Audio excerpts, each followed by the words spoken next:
Welcome. భారతీయ అంతరిక్ష పరిశోధన సంస్థ ఇస్రోలో ఇప్పుడు ఒక ఊహించని కలకలం రేగుతోంది. గగన్యాన్, చంద్రయాన్ 4 వంటి దేశ ప్రతిష్టాత్మక ప్రాజెక్టులకు సిద్ధమవుతున్న కీలక తరుణంలో సీనియర్ శాస్త్రవేత్తలు మూకుమ్మడిగా స్వచ్ఛంద పదవీ విరమణ మరియు రాజీనామాలకు సిద్ధం కావడం తీవ్ర చర్చనీయాంశంగా మారింది.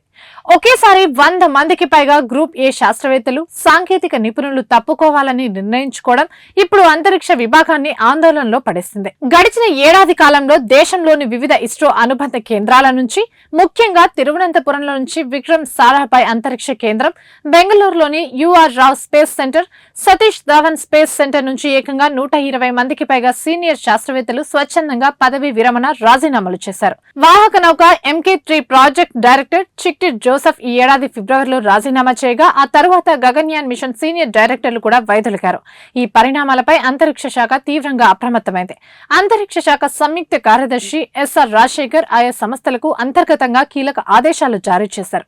జాతీయ ప్రధానం కలిగిన గగన్యాన్, చంద్రయాన్ 4, భారతీయ అంతరిక్ష కేంద్రం వంటి ప్రాజెక్టుల అమలుకు ఈ రాజీనామాలు విఘాతం కలిగిస్తున్నాయని DOS ఆందోళన వ్యక్తం చేసింది. కీలక విభాగాల్లో పనిచేస్తున్న ఏ గ్రూప్ శాస్త్రవేత్తలు, నిపుణుల రాజీనామాలను అనాలోచితంగా ఆమోదించవద్దని ఆదేశించింది. ఒకేసారి ఇంతమంది మేధావులు, కీలక ప్రాజెక్టుల అనుభవం ఉన్న శాస్త్రవేత్తలు ఇస్రోని వీడటానికి గల కారణాలపై ఇప్పుడు అంతర్గతంగా పెద్ద చర్చ నడుస్తుంది. మరి ఈ మేధో వలసను ఆపడానికి ఇస్రో నాయకత్వం ఎలాంటి తదుపరి చర్యలు తీసుకుంటుందో అనేది ఆసక్తికరంగా మారింది.